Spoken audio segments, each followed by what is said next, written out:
Srinivas talkies ముందు ఒకటి dosa centre అని ఒక బండి ఉంటుంది. ఒక ప్లేట్ ఇడ్లీ ఒక ప్లేట్ వడ తీసుకుని పోయినాము. ఇంటికి పోయి పార్సల్ ఓపెన్ చేయగానే వడతో పాటు పొద్దుంక కాలిపోయి మీదనే ఉంది. ఏంటని వచ్చి ఆ యజమానాన్ని ప్రశ్నిస్తే ఇప్పుడు ఏం చేయమంటావు అని దురుసుగా మాట్లాడుతూ కళ్ళు చల్లబడ్డాయా అదని మాట్లాడుకుంటూ మమ్మల్ని బెదిరిస్తున్నాడు.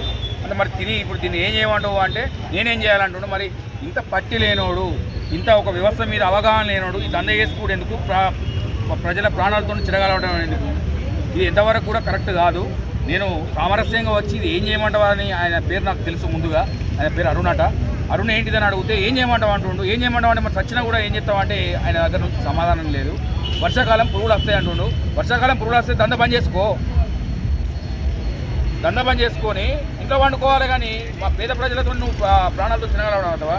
సరే వర్షాకాలం బొద్దింకలు వస్తాయి. బొద్దింక వచ్చింది టిఫిన్లో, బొద్దింక వస్తుందా? దయచేసి ఇది ఫుడ్ ఇన్స్పెక్టర్ గారి దృష్టికి తీసుకువెళ్తాము.